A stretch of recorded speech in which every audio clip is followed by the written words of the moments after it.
Thank you Jesus. धन्यवाद पिता परमेश्वर, धन्यवाद हमारे यीशु मसीह, धन्यवाद पवित्र आत्मा। जैसा लिखने वाला लिखता है कि याकूब का परमेश्वर हमारा ऊंचा गढ़ है, सेनाओं का यहोवा हमारे संग संग है।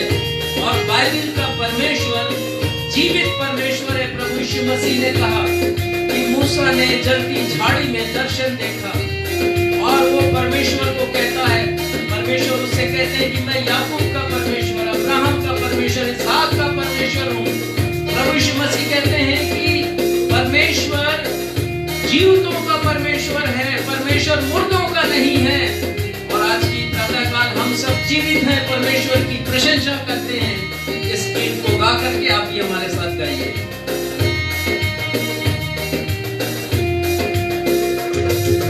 सेनाओं का यहोवा हमारे संग संग है, याकूब का परमेश्वर हमारा ऊंचा गढ़ है। सेनाओं का यहोवा हमारे संग संग है, याकूब का परमेश्वर हमारा ऊंचा गढ़ है। जिसने आकाश बनाया, जिसने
इवेंजेलिकल चर्च की 40वीं ऑनलाइन आराधना में मैं क्षितिज मसीह आप सभी का हार्दिक स्वागत करता हूं।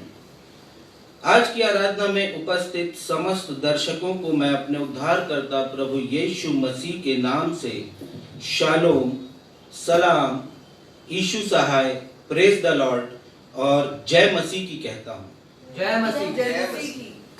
आइए आज की आराधना को हम परमेश्वर पिता, परमेश्वर पुत्र यीशु मसीह और परमेश्वर पवित्र आत्मा के नाम से प्रारंभ करें। हम सब कहें आमीन। आमीन। इब्रानियों की किताब के लेखक ने 11वें अध्याय के पद संख्या 13 से 16 में हम सब के लिए एक ध्यान देने योग्य बात कही है। वे लिखते हैं कि पुराने नियम में वर्णित हाबिल, हनोक, नूह, अब्राहम और सारा आदि विश्वास के वीरों ने अपने जीवन में प्रतिज्ञा की हुई वस्तुएं नहीं पाई। ये विश्वास के वीर थे, इन्होंने केवल प्रतिज्ञा की, विश्वास किया, प्रतिज्ञा की हुई वस्तुओं को पाया नहीं, परंतु उन्हें दूर से देखकर वे आनंदित होते रहे। इन्होंने माना कि वे पृथ्वी पर परदेशी और बाहरी हैं। वे इसी विश्वास की दशा में मर भी गए। इब्रानियों के लेखक लिखते हैं कि वे सब स्वर्गीय घर की खोज में थे और स्वर्गीय देश के अभिलाषी थे। इसलिए परमेश्वर ने उनके लिए स्वर्ग में एक नगर तैयार किया कि वे मृत्यु के पश्चात सर्वदा उसके धाम में रहें। प्रिय भाई और बहनों, यह कितना अद्भुत है इस बात को जानना कि पुराने नियम के सब विश्वासी किरदारों के पास ना तो बाइबल थी, ना चर्च था, ना पास्टर्स थे, ना बाइबल के शिक्षक थे, परंतु वचन में हम पढ़ते हैं कि उनके हृदय में अटूट उम्मीद थी, एक अटल विश्वास था और वो विश्वास था स्वर्ग जाने का। और आज हमारे पास सब कुछ है। आलीशान भवन के रूप में चर्च है, लाखों करोड़ों की इमारत है, पास्टर्स हैं, पढ़े लिखे ज्ञानवान शिक्षक हैं, हमारे पास वचन है, हमारे हाथ में बाइबल है। परंतु कितनी विडंबना है यह कि अधिकांश लोगों के हृदय में स्वर्ग जाने की निश्चयता नहीं है। इतना सब होने के बावजूद हमारे हाथ खाली हैं, हमारा दिल प्रभु यीशु मसीह के उद्धार से खाली है, वंचित है। प्रियो, आज ही हम निश्चय करें कि हमें अपने स्वर्गीय पिता के धाम में, स्वर्ग में जाना है। आज के संदेश में हमारे पास्टर साहब बताएंगे कि मृत्यु के पश्चात हमारा स्वरूप स्वर्ग में कैसा होगा। वे हमें बताएंगे कि हम अपने पार्थिव देह को त्याग कर स्वर्गीय देह को प्राप्त करेंगे और हम बदल जाएंगे। जैसा वचन कहता है कि एक नई सृष्टि के रूप में हम परिवर्तित हो जाएंगे। प्रभु यीशु मसीह ने शिष्यों के सामने ऊंचे पर्वत पर अपने पार्थिव रूप को महिमामयी देह में बदल दिया। लेकिन बाइबल कहती है कि स्वर्गीय रूप को प्राप्त करने हमें बदलना होगा, अर्थात मन फिराव करना होगा। क्या आपने अभी तक अपना हृदय बदला है? यदि नहीं तो आज आपके लिए अवसर है। आप अपना हृदय परिवर्तित कर सकते हैं। और आइए हम सब मिलकर एक गीत गाएं जो हृदय परिवर्तित करने की हमें प्रेरणा देता है। इस गीत के बोल हैं, जिंदगी मेरी बदल गई जब से मसीह को पाया है, खिल गई हैं कलियां नई, यीशु बहार लाया है। इस गीत के गीतकार और संगीतकार हैं श्री अरुण परसन।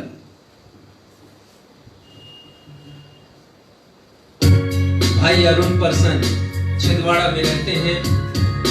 कई मशहूर गीतों को उन्होंने लिखा है और उनमें से यह गीत है, जिंदगी मेरी बदल गई।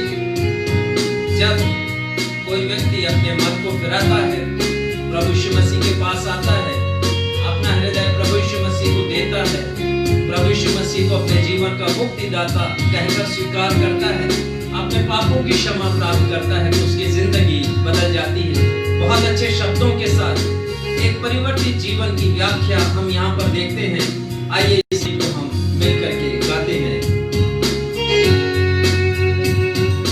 जिंदगी मेरी बदल गई जब से मसीह को पाया है, खिल गई है कलियां नई, यीशु बहार लाया है। जिंदगी मेरी बदल गई जब से मसीह को पाया है, खिल गई है कलियां नई, यीशु बहार लाया है।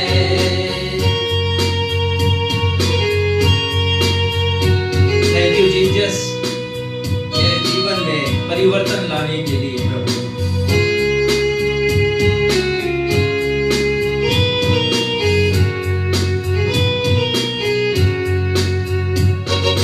जीवन है क्या पल ही दो पलना, किसने है जाना होगा क्या कल का। जीवन है क्या पल ही दो पलना, किसने है जाना होगा क्या कल का। घड़ियां सुनहरी फिर न लौटेगी, घड़ियां सुनहरी फिर न लौटेगी, मुक्ति और जीवन को लाया है। हालेलुया। जिंदगी मेरी बदल गई जब से मसीह को पाया है, खिल गई है कलियां नई, यीशु बहार लाया है।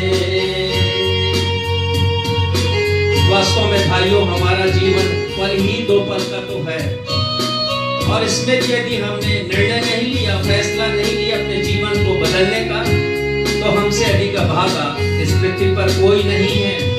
क्योंकि प्रभु यीशु मसीह हमें जीवन की रोटी, अमृत जल को देने वाले प्रभु हैं। वो हमें भरपूरी का जीवन देने वाले प्रभु हैं और आवश्यकता है कि अभी हम उनके कदमों पर आ जाएं।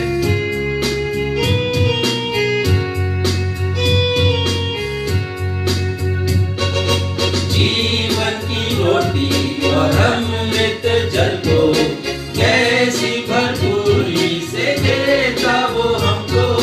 जीवन की रोटी और अमृत जल को कैसी भरपूरी से देता वो हमको। लहू बहाकर पाप हमारे, लहू बहाकर पाप हमारे प्यारे प्रभु ने उठाया। Thank you Jesus. जिंदगी मेरी बदल गई जब से मसीह को पाया है। खिल गई है कलियां नई, यीशु बाहर लाया है। प्रभु यीशु मसीह के हाथों में जब अपने जीवन की बागडोर हम सौंप देते हैं, हमारे जीवन के पथ प्रदर्शक बन जाते हैं वो, और हमारी अगुवाई वो करते हैं। ऐसे प्रभु हैं वो, हमारे जब कदम डगमगाते हैं तो हमारे हाथों को वो थाम लेते हैं। धन्यवाद Yeshu. Thank you Jesus, thank you Jesus. मार्ग में हमारे वो दर्शक रहेगा, कदम डगमगाए हाथ वो थामेगा। मार्ग में हमारे वो दर्शक रहेगा, कदम डगमगाए हाथ वो थामेगा। भटके हुओं को राह दिखाने, भटके हुओं को राह दिखाने इस धरती पर वो आया है। जिंदगी मेरी बदल गई जब से मसीह को पाया है। खिल गई है कलियां नई, यीशु बाहर लाया है। जिंदगी मेरी बदल गई जब से मसीह को पाया है, जब से मसीह को पाया है, जब से मसीह को पाया है। हम इसी स्थिति पर खड़े रहेंगे और उत्तरवादी पाठ के लिए पवित्र शास्त्र में से निकाल लेंगे भजन संहिता उसका 36वां अध्याय पद 11 से पद 9। भजन संहिता 36 पद 1 से, क्षमा करेंगे, भजन संहिता 36वां अध्याय पद 1 से। इसे पढ़ने में हमारी अगुवाई बहन आकांक्षा मसीह करेंगी। सबों को जय मसीह की। जय मसीह की। भजन संहिता 36 उसके 1 से लेकर 9 अध्याय तक हम 9 पद तक हम उसे उत्तरवादी के पढ़ लेंगे। दुष्ट जन का अपराध मेरे हृदय के भीतर यह कहता है कि परमेश्वर का भय उसकी दृष्टि में नहीं है। वह अपने अधर्म के प्रकट होने और घृणित अपने मन में चिकनी चुपड़ी बातें विचारता है। उसकी बातें अनर्थ और छल की है। उसने बुद्धि और भलाई के काम करने से हाथ खींचा है। वह अपने बिछौने पर पड़े पड़े अनर्थ की कल्पना करता है। वह अपने कुमार्ग पर दृढ़ता से बना रहता है। बुराई से वह हाथ नहीं उठाता। हे यहोवा, तेरी करुणा स्वर्ग में है, तेरी सच्चाई आकाश मंडल तक पहुंची है। तेरा धर्म ऊंचे पर्वतों के समान है। तेरे नियम अथाह सागर से ठहरे हैं। हे यहोवा, तू मनुष्य और पशु दोनों की रक्षा करता है। हे परमेश्वर, तेरी करुणा मूल है। मनुष्य तेरे पंखों के तले शरण लेते हैं। वे तेरे भवन के चिकने भोजन से तृप्त होंगे और तू अपनी सुख की नदी में से उन्हें पिलाएगा। आखिरी पद हम सब एक साथ पढ़ लेंगे।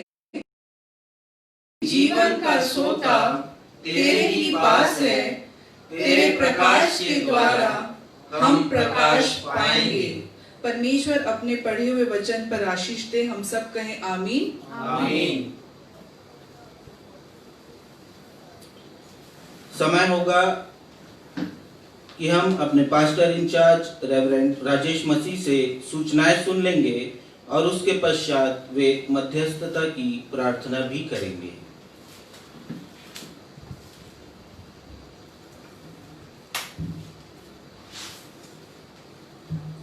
आप सबों को जय मसीह की। आज की 40वीं ऑनलाइन आराधना में मैं आप सभी का हार्दिक।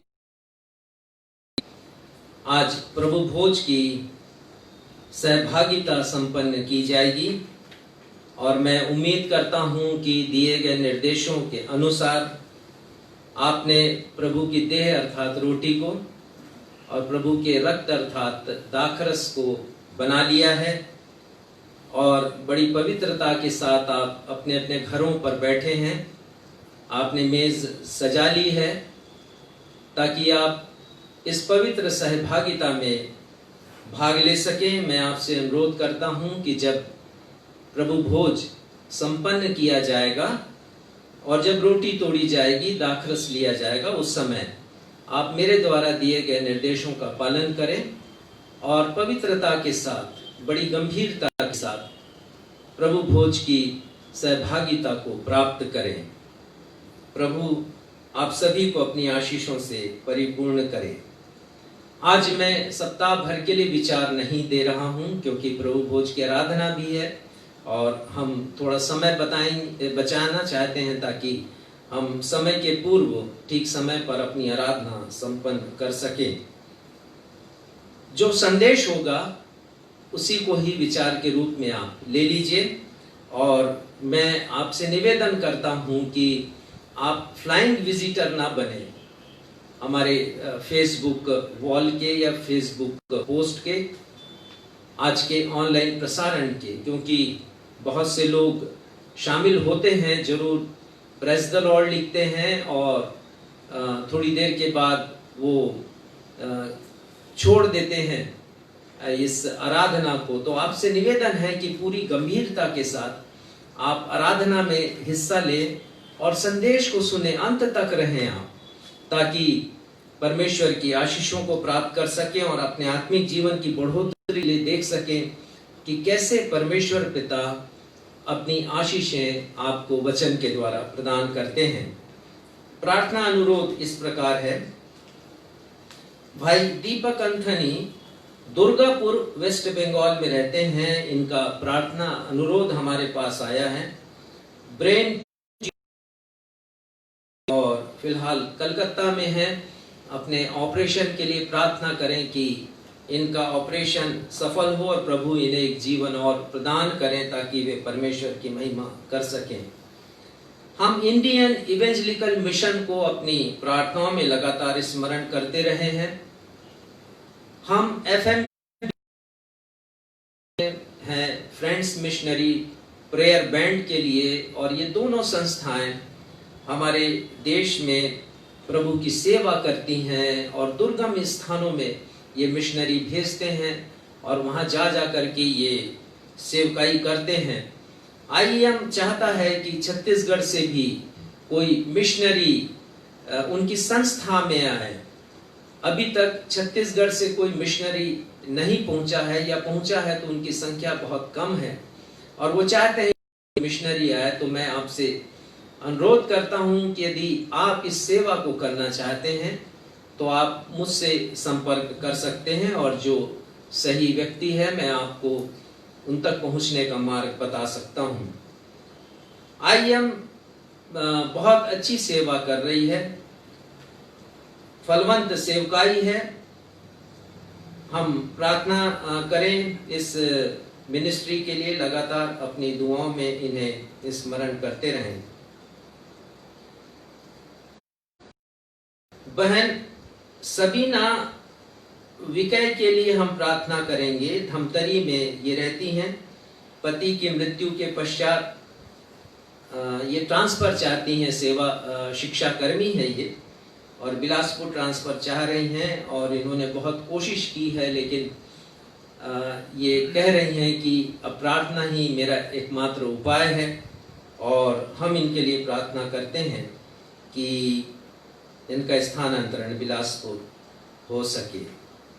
जेम्स तिर्की एक भाई हैं, रांची में रहते हैं और उन्होंने अपने दिल की पीड़ा मेरे साथ शेयर की है और ये कहते हैं कि विश्व के घटना चक्र में जो कुछ घटित हो रहा है वो बहुत ही अमानवीय है।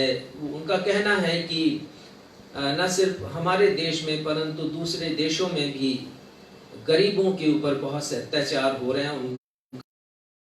होता है, दिल दुखित हो जाता है और इन्होंने कहा है कि उनके लिए प्रार्थना की जाए। तो हम भाई जेम्स तिर्की के लिए प्रार्थना करें। वो कहते हैं कि हमारी कलीसिया की आराधना से और की गई प्रार्थना से उनको बहुत शांति मिलती है, तो हम उनके लिए प्रार्थना करते हैं। बहन चुवनबाई पटेल दीपका कोरबा में हैं और साइटिका से ग्रसित हैं, लेकिन हमने इनके उत्तर मिला है कि प्रभु ने इन्हें चंगाई प्रदान की है। हम प्रभु को धन्यवाद देते हैं। बहन सोनाई और बहन प्रेमबाई ने प्रभु यीशु मसीह पर अपने विश्वास को प्रकट किया है। हम इन दोनों बहनों के आत्मिक जीवन में प्रगति के लिए, विकास के लिए, बढ़ती के लिए प्रार्थना करते हैं। हमारे प्रचारक भाई देव प्रसाद को बुखार है पिछले कुछ दिनों से और हाथ पांव में उन्हें दर्द है। हम उनकी चंगाई के लिए प्रार्थना करते हैं। मेरे समधी जी मिस्टर दीपेंद्र थॉमस जो पाढ़र में रहते हैं, कोरोना पॉजिटिव पाए गए हैं और फिलहाल वो छिंदवाड़ा में स्वास्थ्य लाभ कर रहे हैं। प्रार्थनाओं के बल पर उनका स्वास्थ्य पहले से बेहतर हुआ है। परमेश्वर पिता को हम धन्यवाद देते हैं। मेरे भाई पास्टर प्रदीप मसीह ने कांकेर में अपना निर्माण का काम प्रारंभ किया है। प्रार्थना करें कि उनका घर बन सके और जिसमें वो आराम के साथ रह सके और प्रभु की महिमा भी उस घर के द्वारा वो कर सके। धन्यवाद के कुछ और विषय हैं। श्रीमती इनिस को चंगाई मिली है। वो कोरोना पॉजिटिव हो गई थी, लेकिन प्रभु ने दुआओं को सुना है, हम सभी की दुआओं को, और उन्हें चंगाई बख्श दी है। हम परमेश्वर पिता को उनकी इस महान कृपा के लिए धन्यवाद देते हैं। श्रीमती शिबा रॉय ने अपना बर्थडे सेलिब्रेट कल किया है। हम धन्यवाद देते हैं, वो हमारी सपोर्टर हैं नवजीवन संस्था की, और परमेश्वर की आशीष हम उनके लिए चाहते हैं। परमेश्वर अपनी आशीषों से उन्हें लबरेज करे, सराबोर करे और जीवन में और आगे बढ़ाएं। मसीही हैं, विश्वासी हैं और प्रभु के राज्य की बढ़ती के लिए हमेशा वो कोशिश करती हैं। परमेश्वर पिता उन्हें और उनके परिवार को अपनी आशीषों से परिपूर्ण करे। आइए हम इन सारे विषयों को परमेश्वर के तख्त के पास अपने उद्धारकर्ता प्रभु यीशु मसीह के नाम से प्रस्तुत करें। ये हमारे पिता, हम धन्यवाद देते हैं प्रभु, आप हमारे जीवित परमेश्वर हैं प्रभु पिता, और आप चाहते हैं कि इंसानी जिंदगी बदल जाए, परिवर्तित हो जाए और हम शैतान के दासत्व से निकल करके आपके राज्य में प्रवेश कर सके पिता, जिस राज्य के प्रचार के लिए प्रभु यीशु मसीह इस पृथ्वी पर आए थे। पिता, हम धन्यवाद देते हैं कि हमेशा आप हमारी कुशलता की सोचते हैं, आप हमारी भलाई की सोचते हैं। इसलिए पिता, यदि दया की बात होती है, यदि मेहरबानी की बात होती है, यदि तरस की और यदि करुणा की बात होती है, यदि प्रेम की बात होती है, तो हमें केवल आपका ही ध्यान आता है, क्योंकि वे सब बेपरिमाण हैं, हम उनकी गिनती भी नहीं कर सकते हैं पिता। और हम धन्यवाद देते हैं प्रभु कि आप हमारे जीवित परमेश्वर हैं और चाहते हैं कि हम भी आपके ही समान, आपकी ही आशीषों से, आपके वरदान से अनंत जीवन को प्राप्त करें और फिर कभी मृत ना हो। इतनी चिंता आप हमारी करते हैं, आप हमारे सबसे बढ़कर के। इसलिए हम अपने हरेक निवेदनों को अपने उद्धारकर्ता प्रभु यीशु मसीह के अद्वितीय नाम में, अतुलनीय नाम में आपके सिंहासन के समक्ष रखते हैं प्रभु, क्योंकि हमारा आपके ऊपर अगाध विश्वास है, अटल और अटूट विश्वास है कि जैसा एक पुत्र पिता से निवेदन करता है अपनी आवश्यकताओं की पूर्ति के लिए, हम भी यदि आपसे करेंगे तो आप हमारी विनतियों को सुनेंगे और उसका उत्तर देंगे। इन सारे निवेदनों को जिसे अभी पढ़ा गया है और हम सभी ने सुना है प्रभु, हम आपके समक्ष रखते हैं और उन हरेक निवेदनों को भी इस समय हमारे ऑनलाइन प्रसारण के दर्शकों के हृदय में है। मुझे नहीं मालूम कि वो क्या चाह रहे हैं, उनकी आवश्यकता क्या है, परंतु उनकी हरेक आवश्यकताओं को, जिन्हें मैं नहीं जानता, परंतु आप सर्वज्ञानी परमेश्वर हैं, आप सब कुछ जानते हैं, सबके हृदय टटोलते हैं हृदय को और जांचते हैं प्रभु, आपके समक्ष रखता हूं और विनती करता हूं कि उनके भी निवेदन धन्यवाद के साथ आपके समक्ष ग्रहण किए जाएं। जो धन्यवाद के विषय हैं पिता, बहुतों को आपने चंगाइयां दी हैं और विशेषकर कोरोना पॉजिटिव के बचाया है पिता, उन्हें नवजीवन आपने प्रदान किया, उन सभी के लिए मैं आपको धन्यवाद देता हूं। साथ ही प्रार्थना करता हूं कि जितने लोग संक्रमण के शिकार हैं और कोविड-19 बीमारी से ग्रसित हैं पिता, उन सभी को आपके हाथों में मैं रखता हूं और उनकी कुशलता की प्रार्थना करता हूं, उनकी चंगाई की प्रार्थना करता हूं पिता। उनके हृदय से हर एक भय को निकालिए, उन्हें चंगाई दीजिए प्रभु, और उस चंगाई को प्राप्त करके वो अपने घर सकुशल लौट सकें, ऐसा अनुग्रह प्रदान कीजिए। आगे की आराधना को हम आपके सामर्थ्य हाथों में सौंपते हैं हमारे स्वामी, और अपने इस निवेदन को अपने जीवन के उद्धारकर्ता और स्वामी प्रभु यीशु मसीह के नाम से मांगते हैं। सुनिए और स्वीकार कीजिए। आमीन, आमीन।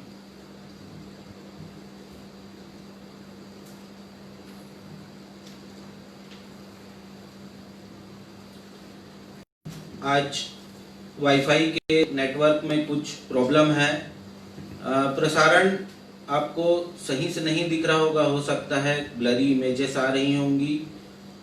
हम प्रार्थना करें कि नेटवर्क सही होने वाला हो सके, ताकि जो इमेजेस हैं वो आपको सही अवस्था में प्राप्त हो। फिर भी हर एक बातों के द्वारा हम परमेश्वर पिता को महिमा प्रदान करें। पवित्र शास्त्र से बाइबल के पाठों के पठन का समय है। पहला पाठ जो पाया जाता है दानियल नबी की पुस्तक, उसका 12वां अध्याय पद 1 और 2। दानियल 12 पद 1 और 2। इसे पढ़ने में हमारी अगुवाई भाई सक्षम मसीह करेंगे। और दूसरा पाठ पाया जाता है इब्रानियों की पत्री, उसका 11वां अध्याय पद 13 से 16। इब्रानियों 11 पद 13 से 16।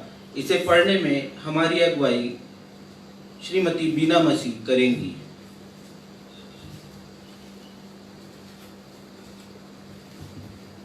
धर्मशास्त्र के पहले पाठ के लिए हम निकाल लेंगे पुराने नियम से दानियल नबी की किताब, उसका 12वां अध्याय पहला और दूसरा पद।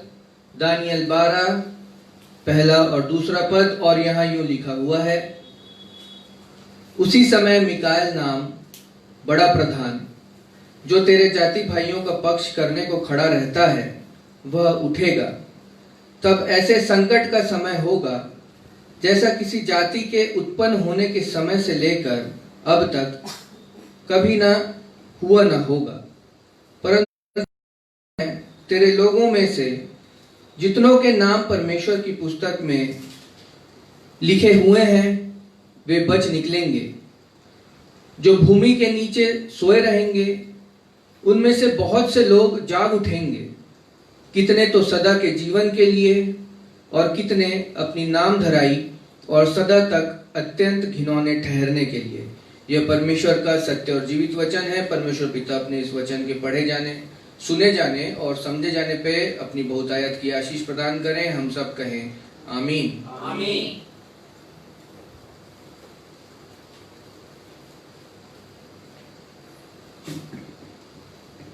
आप सबों को प्रभु यीशु में जय मसीह की। जय मसीह। आइए हम धर्म शास्त्र से पुराने नियम से निकाल लेंगे, नए नियम से निकाल लेंगे इब्रानियों की किताब अध्याय 11 पद 13 से 16 तक। यहाँ पर इस प्रकार लिखा है, ये सब विश्वास ही की दशा में मरे और उन्होंने प्रतिज्ञा की हुई वस्तु पाई, पर उन्हें दूर से देखकर आनंदित हुए और मान लिया कि हम पृथ्वी पर परदेशी और बाहरी हैं।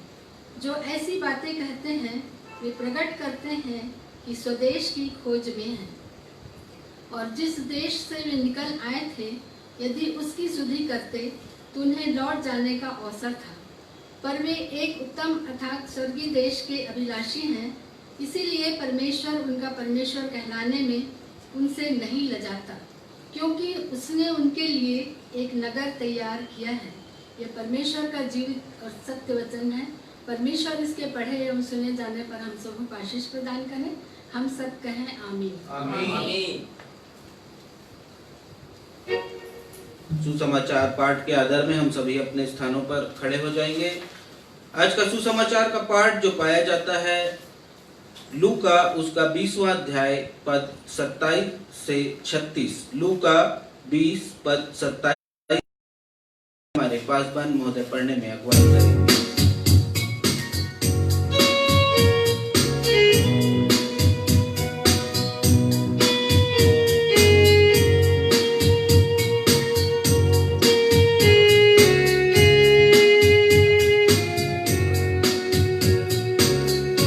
वचननु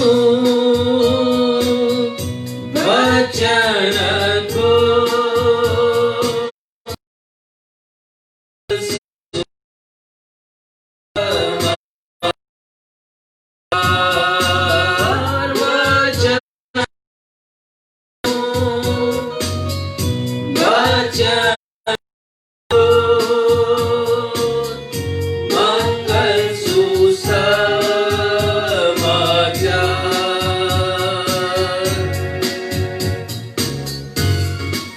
सुसमाचार का पाठ लूका रचित सुसमाचार उसका 20वां अध्याय पद 27 से लेके पद 36 तक। और यहाँ इस प्रकार लिखा है, फिर सदूकी जो कहते हैं कि मरे हुओं का जी उठना है ही नहीं, उनमें से कितनों ने यीशु के पास आकर पूछा कि हे गुरु, मूसा ने हमारे लिए यह लिखा है कि यदि किसी का भाई अपनी पत्नी के रहते हुए बिना संतान मर जाए तो उसका भाई उसकी पत्नी को ब्याह ले और अपने भाई के लिए वंश उत्पन्न करे। सो 7 भाई थे। पहला भाई बिना संतान मर गया, फिर दूसरे और तीसरे ने भी उस स्त्री को ब्याह लिया। सबके पश्चात वह स्त्री भी मर गई। सो जी उठने पर वह उनमें से किसकी पत्नी होगी, क्योंकि वह 7 की पत्नी हो चुकी थी। यीशु ने उनसे कहा, इस युग के संतानों, हे प्रभु यीशु ख्रिस्त, आपके नाम की महिमा हो। हम सब कहें आमीन। आमीन।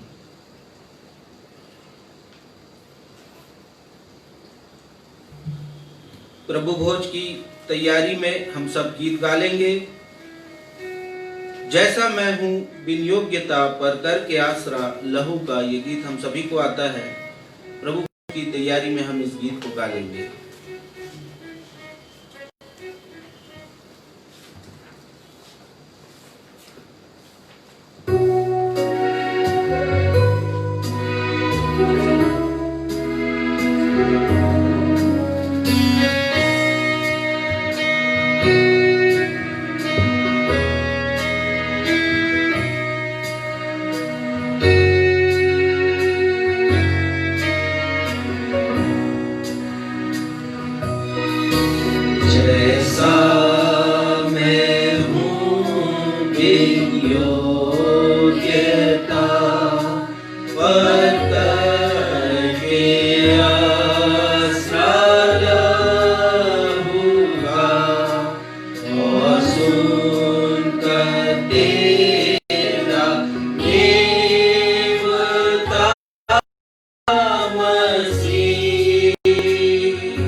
प्रभु भोज की सहभागिता में,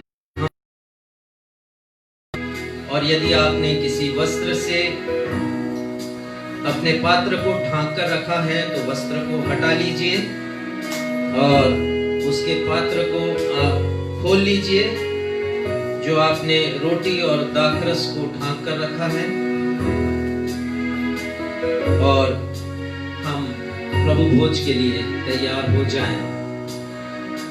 डेविड लिविंगस्टन मिशनरी जगत में एक जाना पहचाना नाम है। उन्होंने सन 1850 के आसपास अफ्रीका के 2 देशों में, जाम्बिया और तंजानिया में अपनी सेवकाई प्रदान की। उनकी गवाही बहुत लंबी है। वो एक डॉक्टर थे और साथ ही साथ वो एक्सप्लोरर भी थे, अर्थात खोजकर्ता भी थे। वर्तमान अफ्रीका की तलाश उन्होंने ही की है, खोज उन्होंने ही की है। वहां की नदियों के बारे में, पर्वतों के बारे में, झीलों की खोज उन्होंने की। वहां के लोगों के साथ उन्होंने 33 वर्ष का जीवन उन्होंने बिताया। लंदन मिशनरी सोसाइटी की तरफ से मिशनरी उन्हें ब्रिटिश गवर्नमेंट ने भी सहायता की, क्योंकि उन्होंने जनहित के बहुत से काम जाम्बिया में किए हैं। जब उनसे किसी पत्रकार ने पूछा कि आप अपने समृद्ध देश को छोड़कर, ब्रिटेन को छोड़कर, वहां की सुख सुविधाओं को छोड़कर, उस अनजान से देश में जहां पर ठीक से भोजन नहीं मिलता, जहां डबल रोटी नहीं मिलती, आप क्यों गए हैं? आपने इतना बड़ा सैक्रिफाइस क्यों, त्याग क्यों किया? तो उनका कहना था, मैंने कुछ नहीं किया है जो मेरे प्रभु ने किया है। मेरे प्रभु यीशु मसीह का बलिदान, उनका त्याग मुझे प्रेरणा देता है कि मैं अपने सुख का त्याग करूं और मैं यहाँ के लोगों के साथ काम करूं। अफ्रीका में सभ्यता के जनक हैं वो। उस देश में जहां नरभक्षी थे, वहां पर उन्होंने सभ्यता पहुंचाई, लोगों को शिक्षित किया, जागृत किया, स्वास्थ्य सुविधाएं उन्होंने प्रदान की उनको। इस पूरे अभियान में उनकी पत्नी मलेरिया से पीड़ित हुई और उनकी मृत्यु हो गई। उनके 3 बच्चे मलेरिया से काल कलवित हुए, उनकी मृत्यु हो गई। 22 बार वो बुखार से पीड़ित रहे, मलेरिया के ज्वर से। लेकिन उन्होंने कहा कि मैं अंतिम सांस इस देश में लूंगा, और उस देश में उन्होंने अंतिम सांस ली। जब उनकी मृत्यु हो गई तो ब्रिटिश गवर्नमेंट ने अपने एक सिपाहियों को भेजा, अपनी कुमुक को भेजा कि उनकी डेड बॉडी लाई जाए, हम ब्रिटेन में उनको ससम्मान दफन करेंगे। पर वहां के लोगों ने डेड बॉडी जाने नहीं दिया। पर जब लोगों ने उनसे बहुत विनती की, तब उन्होंने कहा कि हम इनके हृदय को निकालेंगे। और फिर उन्होंने उनके और वहीं पर उन्होंने उसे दफन किया, और उनकी कब्र आज भी है ज़ाम्बिया। हृदय उनका अफ्रीका में, देह उनकी ब्रिटेन में दफन की गई। इतना बड़ा त्याग कैसे संभव है? ये प्रभु की मेज से संभव होता है। ये कोई साधारण मेज नहीं है, ये प्रभु यीशु मसीह के बलिदान की मेज है। जब हम यहाँ पर आते हैं, स्मरण करते हैं कि हम प्रभु की देह को ग्रहण करते हैं, प्रभु के रक्त को ग्रहण करते हैं, स्मरण करते हैं उनके महान बलिदान के विषय में, उनके त्याग के विषय में, सैक्रिफाइस के विषय में जो उन्होंने मेरे और आपके लिए किया है। तो आइए हम इस मेज की सहभागिता को बड़ी गंभीरता से हम इसमें शामिल हो, प्रभु को स्मरण करें। औपचारिकता नहीं, परंतु गंभीरता के साथ कि प्रभु मैं यहां पर हूं, मैं भी त्याग करना सीख सकूं आपके समान अपने जीवन में। वचन कहता है कि जिस रात यीशु मसीह पकड़वाए गए, उन्होंने रोटी ली। हमारे हर एक दर्शक जो आज की सहभागिता में शामिल है, रोटी ले लें। परिवार के मुखिया, और यीशु मसीह ने कहा, रोटी ली अपने हाथों में और उसे तोड़ी और अपने शिष्यों को दी और कहा, लो खाओ, ये मेरी देह है। परिवार के मुखिया भी रोटी को तोड़े, लेकिन अभी खाए नहीं, हम इस पर आशीष मांगेंगे और उसके बाद हम इसे ग्रहण करेंगे। आइए आशीष मांगे। हैं हमारे पिता, हम आपके समीप आते हैं प्रभु, प्रार्थना करते हैं ये रोटी प्रभु यीशु मसीह की देह हो और ये दाखरस प्रभु यीशु मसीह का रक्त हो, और पवित्र मेज की सहभागिता के लिए इस रोटी को और इस दाखरस को हम संसार से पृथक करते हैं।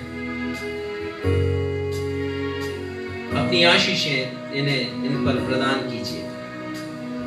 हम सब कहें आमीन। अब आप रोटी ले सकते हैं, परिवार के हर एक लोगों को दे दीजिए, और रोटी आप रखे रहेंगे जब दाखरस एक साथ आप ग्रहण करेंगे, पहले रोटी और उसके बाद दाखरस। उसी प्रकार प्रभु यीशु मसीह ने भोजन के उपरांत कटोरा अपने हाथों में लिया, परमेश्वर को धन्यवाद दिया अपनी मृत्यु के लिए, अपने शिष्यों को वो कटोरा दिया और कहा कि तुम सब इसमें से पियो, क्योंकि यह वाचा का मेरा वह रक्त है, बहुतों के पाप के लिए बहाया जाता।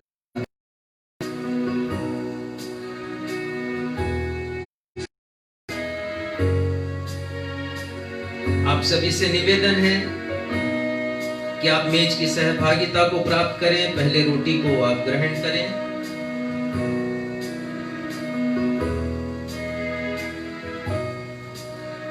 उसके बाद दाखरस को आप ग्रहण करें।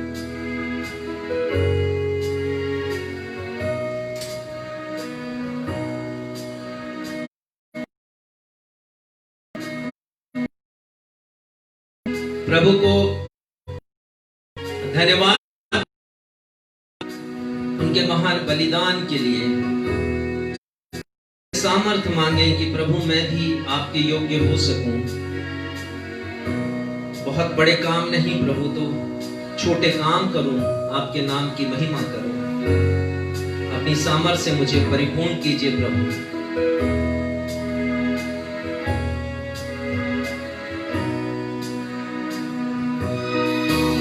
जैसा मैं हूँ नीच पापों का एक दाना दूर कर सकूंगा, पाप तेरे रक्त से मिलेगा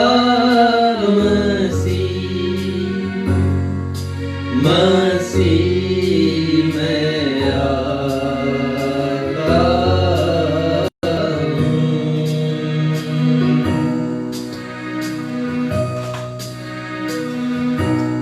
आप सबने विश्वास के साथ प्रभु की देह को और उनके रक्त को ग्रहण किया है। प्रभु अपनी आशीषों से आप सभी को लबरेज रखे, सराबोर करे और आपके जीवन में और आगे बढ़ाए। आपसे निवेदन है कि प्रभु भोज की सामग्री का जो भी अंश बचा हो आप आराधना के बाद उसका सेवन कर लें। गई है इसका पवित्र है, इसलिए इसे आप व्यर्थ यूं ही नहीं जाने देंगे। आइए हम सब मिलकर के प्रार्थना करें और उसके बाद प्रभु की प्रार्थना। ये हमारे पिता, हम आपको हृदय की बेच की सहभागिता को हम सभी ने प्राप्त किया, हमने स्मरण किया है हमारे उद्धारकर्ता प्रभु यीशु मसीह के महान बलिदान को, जिसे उन्होंने क्रूस पर किया है हम सभी के लिए, हम सभी के उद्धार के लिए। प्रभु हम उनकी महिमा करते हैं, उनकी तारीफ करते हैं, उनका जय जयकार करते हैं, गुणानुवाद करते हैं। पिता होने दीजिए पिता, उनका त्याग हमारे जीवन के लिए जो हुआ है वो व्यर्थ न जाए और हम उनकी उम्मीदों पर खरा उतर सकें। प्रभु उनकी अपेक्षाओं पर हम खरा उतर सकें और होने दीजिए पिता कि जो उन्होंने हमारे लिए तैयार किया है स्वर्ग का राज्य, उस पर हम प्रवेश करने वालों में से हो सके। पिता धन्यवाद देते हैं प्रभु यीशु मसीह के बलिदान के लिए एक बार फिर से, और उन्हीं के नाम से मांगते हैं, सुनिए और कबूल कीजिए, आमीन। प्रभु की प्रार्थना हम सब मिलकर करेंगे। हे हमारे पिता, आप जो स्वर्ग में हैं, आपका नाम पवित्र माना जाए, आपका राज्य आए, आपकी इच्छा जैसे स्वर्ग में पूरी होती है वैसे इस पृथ्वी पर भी हो। हमारे दिन भर की रोटी आज हमें दीजिए, और जैसे हमने अपने अपराधियों को क्षमा किया है वैसे हमारे अपराधों को क्षमा कीजिए, और हमें परीक्षा में नहीं लाइए से बचाइए, क्योंकि राज्य, पराक्रम और महिमा सदा आपके हैं, आमीन। अब अवसर होगा कि हम अपनी अपनी भेंटों और धन्यवादी भेंटों को अर्पित करने के द्वारा परमेश्वर पिता को महिमा प्रदान करें। और इस समय हम गीत गा लेंगे, जैसा यीशु को मैं सब कुछ देता, सब कुछ अर्पण करता हूँ।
आइए इन भेंटों के लिए आशीष मांगे।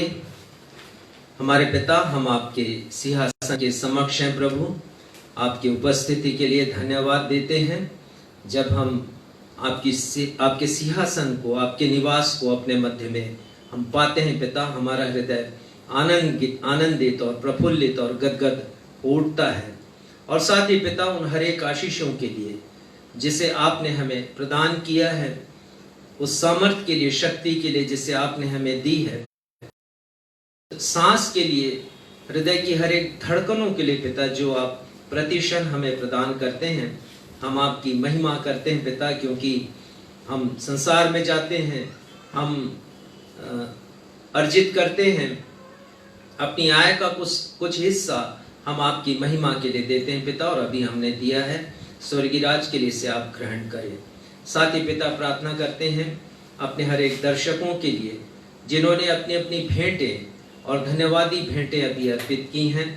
पिता, आप उनकी हर एक खुशियों को जानते हैं, आप उन्हें उनके जीवन में और भी आशीषित करें पिता, हर प्रकार की आशीषें पिता, आत्मा के जो फल हैं उनकी आशीषें और अपने वचन की आशीषें पिता, ये सारी आशीषों से उन्हें अभिभूत करें प्रभु।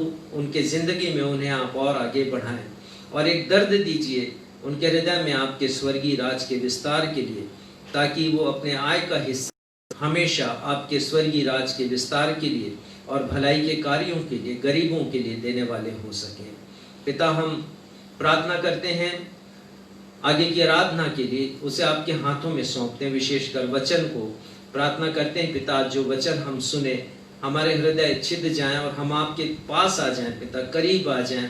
हमारे हृदय में एक ही इच्छा रहे कि मैं अपने प्रभु से कब मिलूंगा, मैं अपने प्रभु के पास कब जाऊंगा या जाऊंगी, और अपने प्रभु का दर्शन मैं कब करने पाऊंगा या पाऊंगी। होने दीजिए पिता, अभिलाषा हमारे हृदय में जागृत होने पाए। धन्यवाद देते हुए अपनी इस प्रार्थना को आपके बेटे हमारे मुक्तिदाता प्रभु यीशु के नाम से मांगते हैं, सुनिए और कबूल कीजिए, आमीन।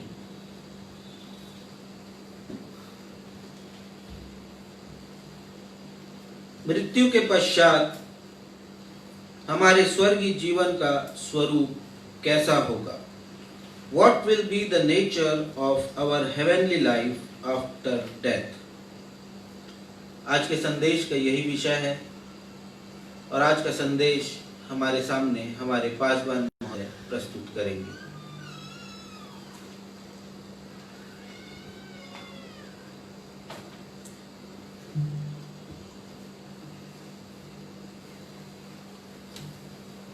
पिछले रविवार हमने राजा दाऊद के द्वारा लिखे भजन संहिता 23 के अंतिम पंक्ति के अंतिम पद की अंतिम पंक्ति पर विचार किया था, अध्ययन किया था, जहां पर दाऊद कहते हैं कि निश्चय मैं यहोवा के धाम में सर्वदा वास करूंगा। Surely I will dwell in the house of the Lord forever। राजा दाऊद को निश्चय था कि मृत्यु के उपरांत एक जीवन है और मृत्यु के उपरांत वो हमेशा के लिए परमेश्वर के साथ साथ रहेंगे।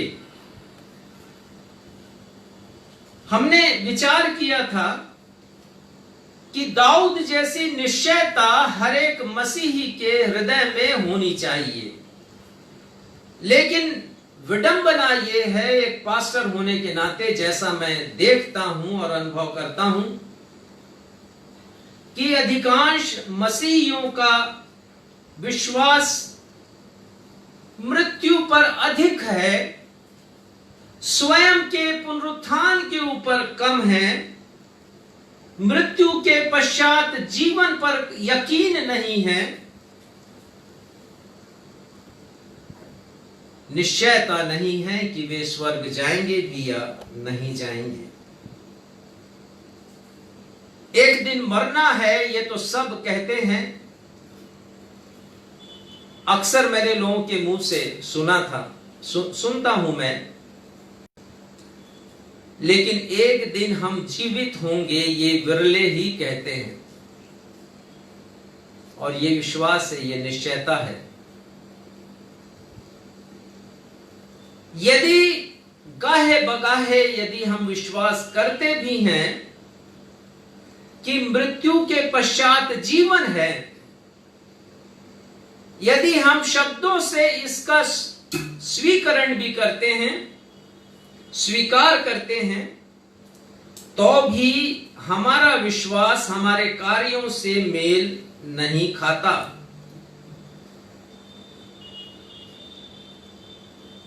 शैतान ने हमारे हृदय में मृत्यु के प्रति चिंतन को कब्र तक सीमित कर रखा है।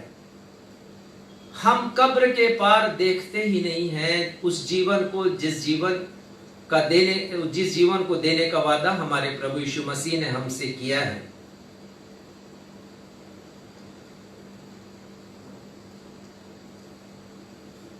हमारा विश्वास हमारे कार्यों से मेल नहीं खाता है और इसलिए हम कब्रें पक्की करते हैं। हर साल ईस्टर मनाते हैं, पुनरुत्थान दिवस हम मनाते हैं, प्रभु यीशु मसीह के पुनरुत्थान की सामर्थ्य के बारे में पढ़ते हैं, उस जीवन के बारे में हम सुनते हैं, पढ़ते हैं जो प्रभु यीशु मसीह मृत्यु के पश्चात हमें देना चाहते हैं। लेकिन निश्चयता हमारे जीवन में क्यों नहीं बनती है? हमारे कार्यों में वो झलकती क्यों नहीं है? क्यों हम प्रभु यीशु मसीह की बातों से ज्यादा यकीन शैतान की बातों पर करते हैं?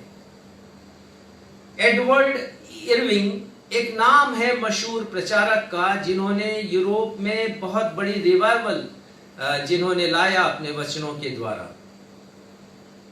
और जब ये प्रभु की सेवा कर रहे थे पूरी सामर्थ्य के साथ हजारों लोगों के बीच में और लोगों का जीवन परिवर्तित हो रहा था, उसी दरमियान इनके इकलौते बेटे, टीनेज बेटे की तबीयत खराब हुई और वो रोगी हो गया, बिस्तर पर पड़ गया, कमजोर हो गया और एक दिन ऐसा लगा कि उसकी मृत्यु हो जाएगी। एडवर्ड उसके बिस्तर के पास थे, घुटना टेक कर प्रार्थना कर रहे थे, प्रभु से उसके लिए जीवन मांग रहे थे, पर उसकी मृत्यु हो गई। आंखें खोला तो देखा कि उनका बेटा निश्चेत पड़ा हुआ है बिस्तर पर, और वो प्रभु से विनती करने लगे कि प्रभु ऐसा आपने क्यों किया? मैं आपके वचन का प्रचार करता हूं, आपने मेरे साथ ऐसा क्यों किया? और फिर अचानक उनकी नजर खिड़की की तरफ गई और वहां पर उन्हें शैतान दिखा जो खिलखिला रहा था, हंस रहा था। कहां है तेरा यीशु? कहां है उसका पुनरुत्थान? कहां है वो जीवनदाता? और एडवर्ड फिर से प्रार्थना में लग गए और परमेश्वर ने उनसे कहा कि अपने बेटे को मत देख, मेरे बेटे के पुनरुत्थान को देख। जय मसीह की जय मसीह। प्रभु यीशु मसीह के पुनरुत्थान की ओर दृष्टि क्यों नहीं जाती? हम कब्रें पक्की करने में लगे हुए हैं। कब्रों का विवरण तो पुराने नियम में हमको मिलता है, ढेर सारी कब्रें हैं वहां पर। नए नियम में कोई कब्र नहीं है, सिर्फ एक कब्र है प्रभु यीशु मसीह की, जिसका उल्लेख मुझे और आपको पढ़ने मिलता है, और वो भी खाली है। और मैं देखता हूं कि ईस्टर के प्रातः लोग पहुंचते हैं कब्रिस्तान में, फूल चढ़ाते हैं, माला लेकर के जाते हैं। पता नहीं क्यों लेकर के जाते हैं, किस विश्वास से लेकर के जाते हैं। जब प्रभु यीशु मसीह ने मरियम से कह दिया कि तुम जीवित को मृतकों में क्यों ढूंढती हो, तो क्यों, किसे ढूंढने जाते हैं? वो खाली कब्र को देखने, मिट्टी को देखने।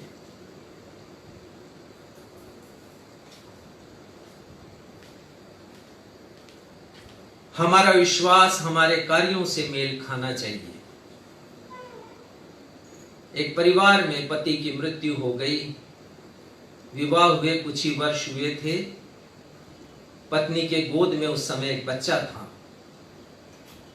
बाद में जब वो बालक बड़ा हुआ, समझदार बना, तो वो अपनी माँ से पूछा करता था कि माँ, सबके पास पापा हैं, मेरे पास पापा क्यों नहीं है? तो वो कहती थी कि बेटा तुम्हारे पापा की मृत्यु हो गई। वो लड़का पूछता था कहाँ हैं? तो वो कहती थी हर बार कि बेटा पापा स्वर्ग में है, यीशु पापा के पास। कितना अच्छा विश्वास है। लेकिन उस बच्चे ने अपनी माँ को एक शिक्षा दी। उसने अपनी माँ से कहा एक दिन, माँ आप कहती हो कि पापा स्वर्ग में है, तब फिर आप कब्रिस्तान क्यों जाती हो फूल लेकर? हमारा विश्वास हमारे कार्यों से मेल खाना चाहिए। याकूब लिखते हैं अपनी किताब में दूसरे अध्याय के 17वें पद में, वो लिखते हैं कि विश्वास में यदि कर्म ना हो तो वह अपने स्वभाव में, अपने नेचर में मरा हुआ है। जब हमारा विश्वास कर्मों से मेल खाता है तो हृदय में एक निश्चयता आती है। एक कलीसिया में जब मैं पास्टर था तो कलीसिया के एक भाई मेरे पास आए। उनके परिवार में उनके प्रियजन की मृत्यु हुई थी कुछ दिनों पहले, और मैं उस मिट्टी में शामिल था। और वो भाई मुझसे कहने लगे कि पादरी साहब, हम अपने पिता की मृत्यु का 40वां मना रहे हैं, आपसे निवेदन है कि आप आइएगा और भोजन की व्यवस्था है। तो मैंने कहा कि ये कौन सा मसीही विश्वास है भाई, आप क्यों 40वां मना रहे हैं? ये तो पुराने नियम की बात है, नए नियम में ऐसा कोई विश्वास नहीं है। मैंने उनको शिक्षा दी वचन में से। वो मुझको दबाव डालते रहे मुझ पर कि आपको आना है आपको। मैंने कहा कि मैं नहीं आऊंगा। तो फिर कहने लगे कि क्या है पादी साहब, यदि आप आ भी गए और खाना खा लिए तो फिर क्या बात होगी, कोई ऐसा विश्वास तो आपका टूटेगा नहीं। मैंने कहा कि मैं आपके कार्यों का समर्थक बन जाऊंगा, आपके अविश्वास का समर्थक। खैर, उस भाई को ये बात हृदय में लगी कि वो जो कर रहे हैं, उनका परिवार कर रहा है, ये उचित नहीं है। ये सेंटिमेंट्स है, ये एक फीलिंग है, भावना है, आस्था है, श्रद्धा है। हम बहुत सी बातें इसके साथ जोड़ सकते हैं। परंपरा है, हम तो मानते आए हैं इसको। लेकिन कोई भी सेंटिमेंट, कोई भी श्रद्धा, कोई भी परंपरा, किसी भी प्रकार की आस्था हमारे मसीही विश्वास से बढ़कर नहीं है। जय मसीह की, जय मसीह की। और यदि कुछ ऐसी बात है जो मेरे विश्वास से मेल नहीं खाती है, मैं उस काम को नहीं करूं।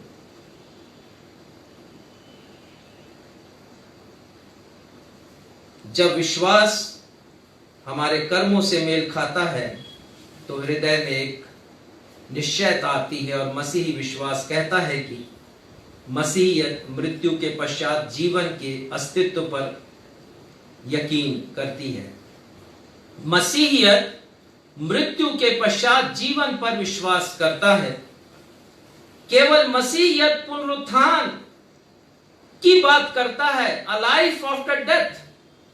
मृत्यु के पश्चात जीवन के विषय में केवल मसीहियत ही है जो बातें करता है।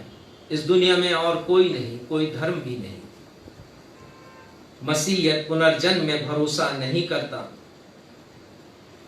मसीहियत यह भी विश्वास करता है कि पुनरुत्थान सभी का होगा, चाहे वो इस पृथ्वी पर दुष्ट रहे हों, चाहे भले रहे हों। हमने देख लिया था पिछले सप्ताह यूहन्ना 5:29 में प्रभु यीशु मसीह कहते हैं, जिन्होंने भलाई की है वे जीवन के पुनरुत्थान के लिए जी उठेंगे, और जिन्होंने बुराई की है वे दंड के पुनरुत्थान के लिए जी उठेंगे। और आज दानियल से एक पद पढ़ा गया, मैं चाहता हूं कि वो पद फिर से पढ़ा जाए। दानियल उसका 12 अध्याय और उसका पद 2। कृपया पढ़िएगा इसे ताकि स्पष्ट हो जाए कि मसीहियत विश्वास करता है कि पुनरुत्थान सभी का होगा, हर एक का होगा, केवल उन लोगों का नहीं जिन्होंने यीशु मसीह को ग्रहण किया, जिन्होंने भलाई की है अपने जीवन में, सभी का होगा। पढ़िएगा। जो भूमि के नीचे सोए रहेंगे उनमें से बहुत से लोग जाग उठेंगे, कितने तो सदा के जीवन के लिए और कितने अपनी नाम धराई और सदा तक अत्यंत घिनौने ठहरने के लिए। हाँ, सभी लोग जाग उठेंगे लिखा है, लेकिन न्याय की बात है वहां पर सदा के जीवन के लिए और अपनी नाम धराई और घिनौने ठहरने के लिए, जीवन पाने के लिए और जीवन के नाश के लिए। आज आराधना के आह्वान में क्षितिज ने बहुत अच्छा संदर्भ दिया, मैं उसे थैंक्स देना चाहता हूँ, और जो कहा है मैं उसे दोहराना चाहता हूँ, रिपीट करना चाहता हूँ।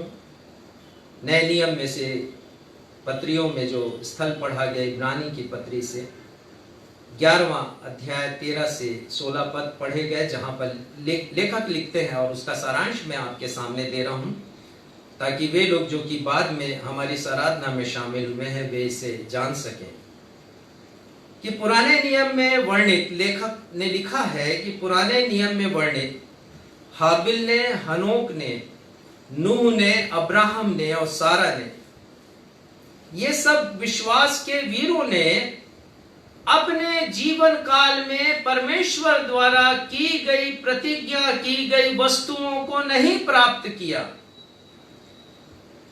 पर उनको दूर से देखकर आनंदित हो गए। उन्होंने प्रतिज्ञा की हुई वस्तुएं नहीं प्राप्त की,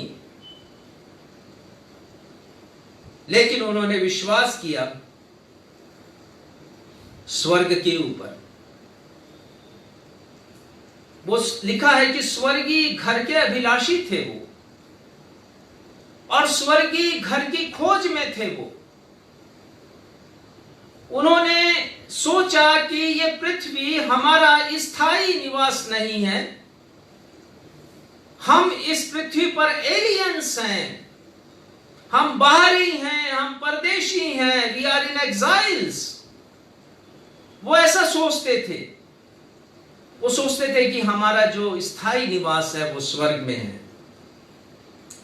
पिछले रविवार हमने पुराने नियम के 2 चरित्रों पर ध्यान दिया, अय्यूब के कथन पर ध्यान दिया, दाऊद के कथन पर ध्यान दिया।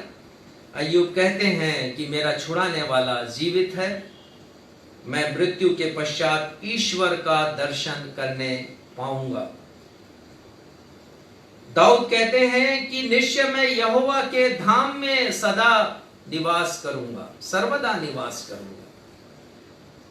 और भजन संहिता 16, 10 और 11 पद में वो कहते हैं, तू मेरे प्राण को अधोलोक में नहीं छोड़ेगा, ना ही अपने पवित्र जन को सड़ने देगा, तू मुझे जीवन की राह दिखाएगा। इब्रानी के लेखक कहते हैं कि विश्वास की दशा में ये लोग मरे। ध्यान दीजिएगा इस बात के ऊपर, विश्वास की दशा में इन लोगों की मृत्यु हुई। हमारी मृत्यु किस दशा में होने वाली है? विश्वास की दशा में या अविश्वास की दशा में?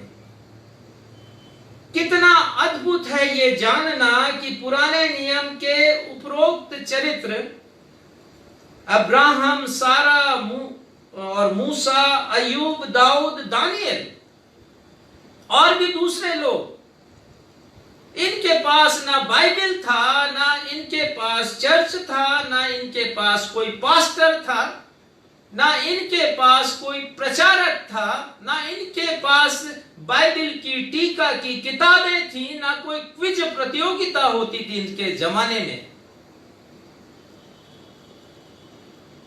परंतु इब्रानी के लेखक लिखते हैं कि उनके हृदय में अटूट उम्मीद थी, अटल विश्वास था, और ये अपनी विश्वास की दशा में इनकी मृत्यु हुई। आज हमारे पास सब कुछ है, बाइबल है, चर्च है, पास्टर है, बाइबल शिक्षक हैं, क्या नहीं है हमारे पास? किताबें हैं, लेकिन विडंबना यह है कि अधिकांश लोगों के हृदय में स्वर्ग जाने की निश्चयता नहीं है। ये दुर्भाग्य है, विडंबना है, आयरनी है। हमारे जीवन में स्वर्ग जाने की निश्चयता चाहे हो ना हो, बाइबल मृत्यु के पश्चात दो ऑप्शन देती है। एक ऑप्शन है स्वर्गीय जीवन पाने का और दूसरा ऑप्शन है नारकीय जीवन में जाने का। और इन दोनों संदर्भों को हम देख चुके हैं यूहन्ना से और दानियल से। प्रभु यीशु मसीह ने स्पष्ट किया, हम सुसमाचारों को जब पढ़ते हैं, विशेषकर लूका रचित सुसमाचार को, तीन बातें हम इसके द्वारा जानते हैं आने वाले जीवन के विषय में, मृत्यु के पश्चात के जीवन के बारे में। पहली बात यह है स्वर्गीय जीवन में मसीही विश्वासी का स्वरूप कैसा होगा। प्रभु यीशु मसीह ने बता दिया। दूसरी बात है नारकीय जीवन में एक अविश्वासी का स्वरूप कैसा होगा। नारकीय जीवन में या नरक में मनुष्य का स्वरूप कैसा होगा, यह भी प्रभु यीशु मसीह ने बता दिया है। और प्रभु यीशु मसीह ने डिमॉन्स्ट्रेट किया है। उनका तो थीम था परमेश्वर का राज्य, स्वर्गीय जीवन। उस थीम को उन्होंने, उस विषय को उन्होंने डिमॉन्स्ट्रेट किया, प्रदर्शन किया, करके दिखा दिया उन्होंने रूपांतरण के द्वारा।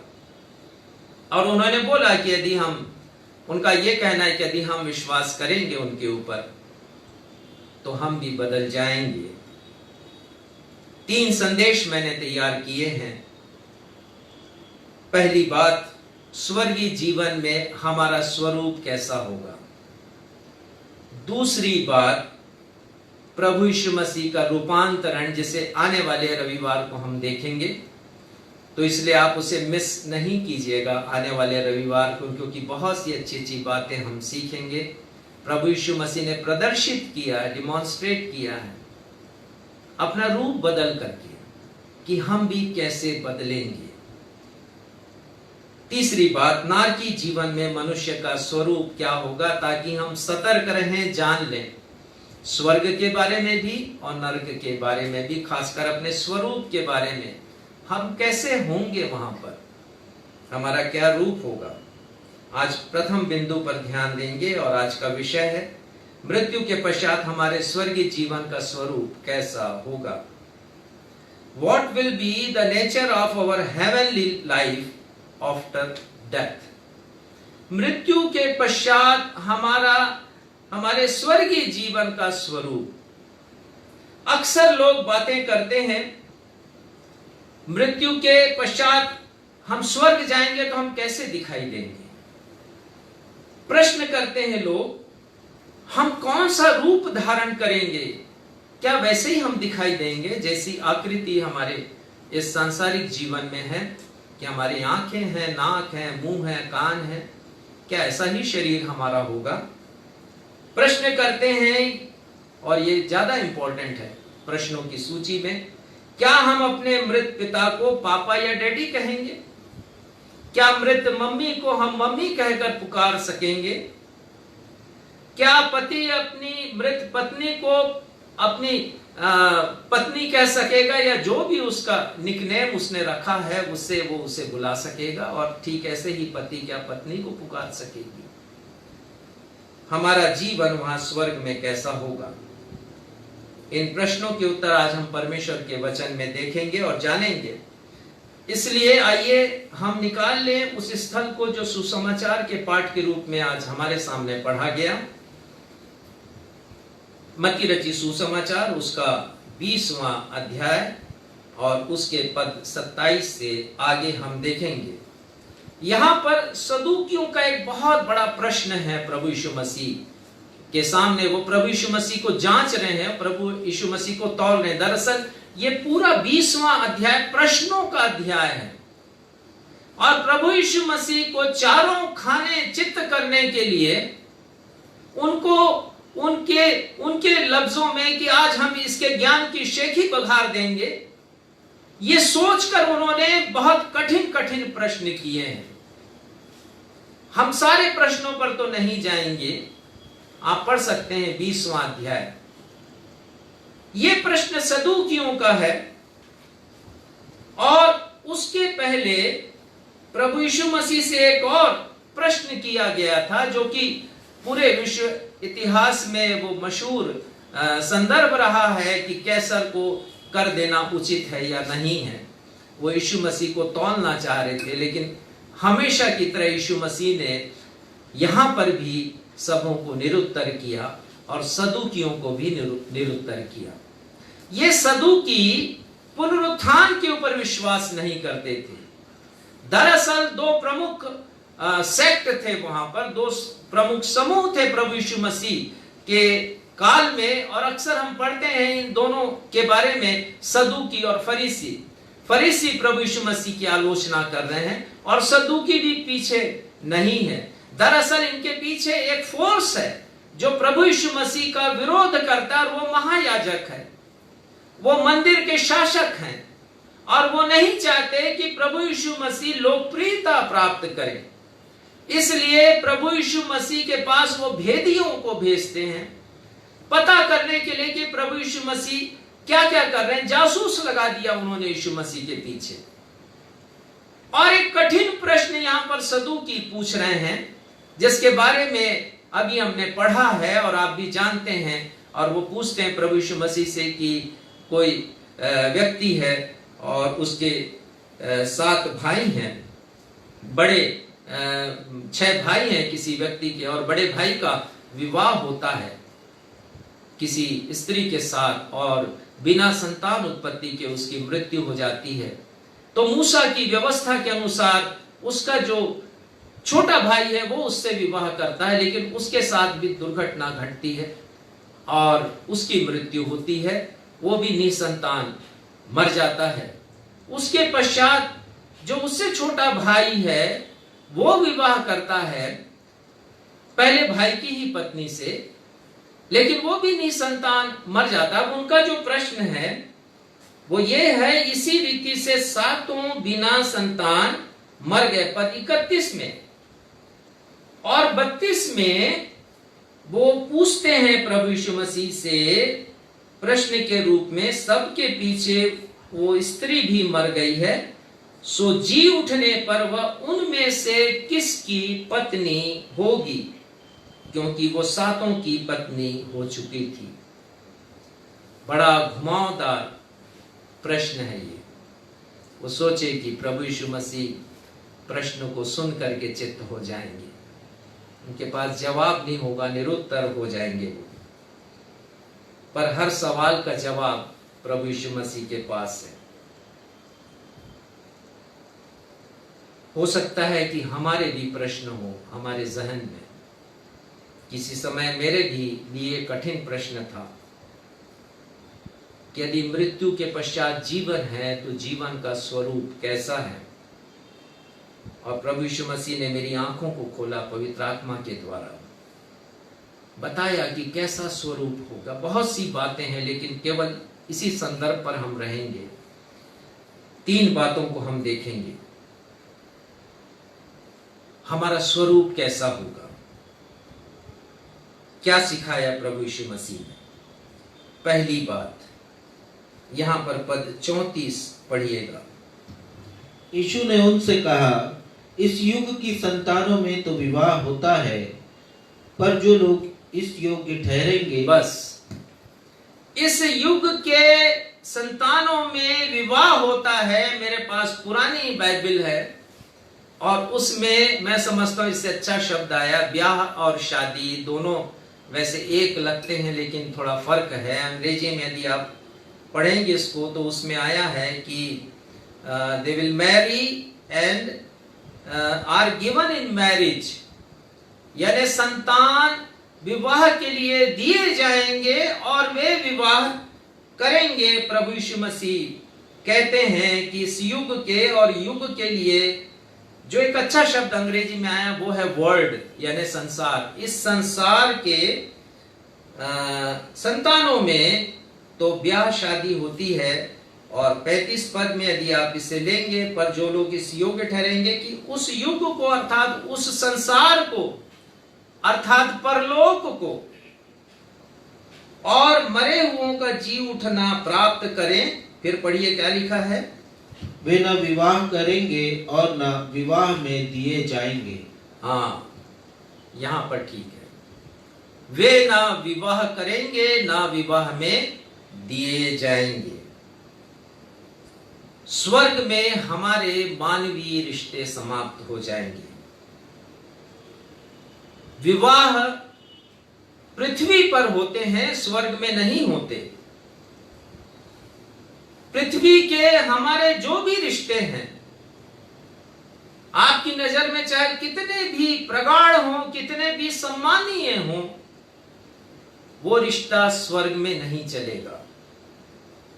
नाते रिश्ते केवल पृथ्वी के लिए बनाए गए हैं, ध्यान दीजिएगा। भजन संहिता उत्पत्ति 1:27 में लिखा है, परमेश्वर ने नर और नारी करके मनुष्य की सृष्टि की। अदन की वाटिका में परमेश्वर ने नर और नारी को जोड़ दिया, एक कर दिया। ये दो नहीं परंतु एक तन है। विवाह किया उनका। और लिखा है, परमेश्वर पिता ने आशीष दी उनको, उत्पत्ति 1:28 में।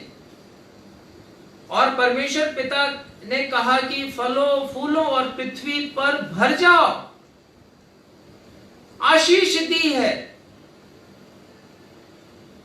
यशाया की किताब पढ़ते हैं 46 अध्याय उसके 18वें पद में, तो हम पढ़ते हैं कि परमेश्वर ने पृथ्वी को सुनसान रहने के लिए नहीं बनाया है, बल्कि बसने के लिए बनाया है।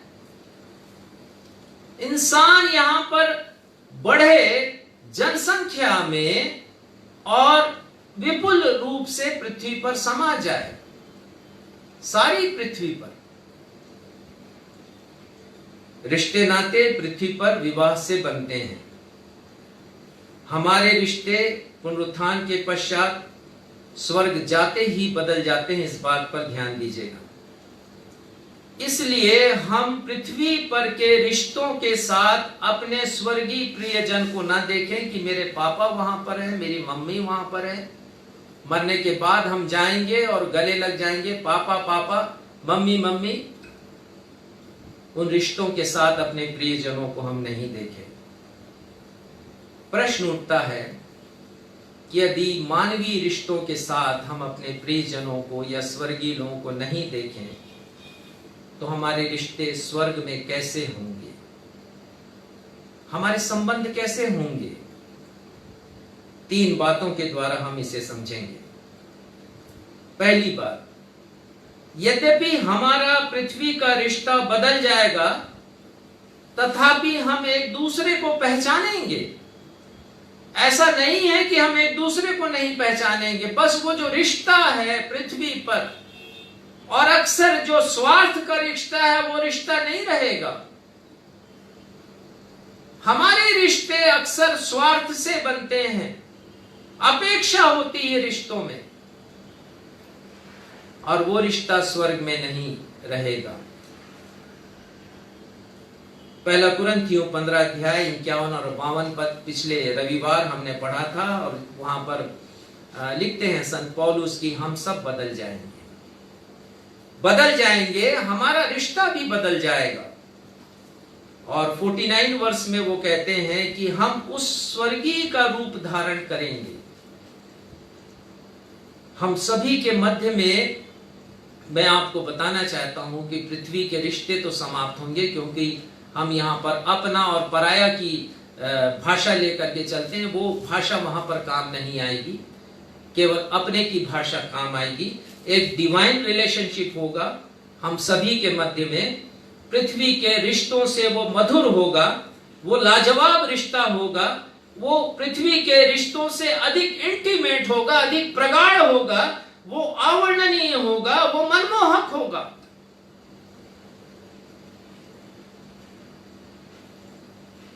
हम परमेश्वर की संतान कहलाए जाएंगे।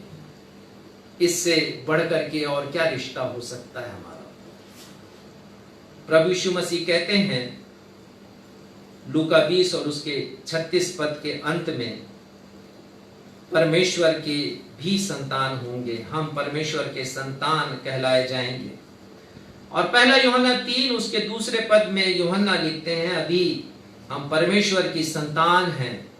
और वो लिखते हैं अब तक प्रकट नहीं हुआ कि हम क्या कुछ होंगे, हमारा रिश्ता और कितना मजबूत होगा आपस में, और वो किस प्रकार काम करेगा ये प्रकट नहीं हुआ है। वो कहते हैं बस इतना जानते हैं कि जब वो प्रकट होगा तो हम भी उसके समान होंगे, क्योंकि उसे ऐसा देखेंगे, अर्थात प्रभु यीशु मसीह को जैसा वो है,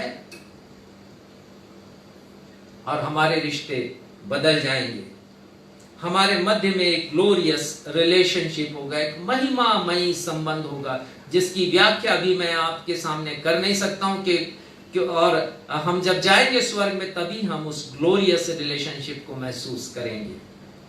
हम एक दूसरे को पहचानेंगे, ठीक ऐसे ही जैसे उस धनवान ने लाजर को पहचान लिया कि वो इब्राहिम की गोद में है, और वो लाजर का नाम लेकर पुकारता है। जैसे रूपांतरण हुआ प्रभु यीशु मसीह का, तो पतरस, याकूब, यूहन्ना ने पहचान लिया कि यीशु मसीह के साथ जो दो और चरित्र हैं वो मूसा है और एलिया है। पहचानेंगे हम एक दूसरे को। आप देख सकेंगे, अब्राहम को देख सकेंगे, आदम को देख सकेंगे, प्रभु के स्वर्ग में जितने लोग हैं आप सभी को देख सकेंगे, पहचानेंगे, उनसे बातचीत करेंगे, दाऊद से आप बातचीत करेंगे। ग्लोरियस रिलेशनशिप हमारा होगा वहां पर, पृथ्वी के रिश्तों से भी ज्यादा सुंदर, ज्यादा मनमोहक, ज्यादा इंटीमेट। दूसरी बात, हम अपने खोए हुए स्वरूप को प्राप्त करेंगे। आदम और हवा ने जिस स्वरूप को, परमेश्वर के स्वरूप को, परमेश्वर की समानता को अदन की वाटिका में खो दिया, हम उस स्वरूप को प्राप्त करेंगे स्वर्ग जाने के पश्चात। संत पौलुस लिखते हैं पहला कुरिन्थियों 15 अध्याय के 44वें पद में, स्वाभाविक देह बोई जाती है, आत्मिक देह जाग उठती है।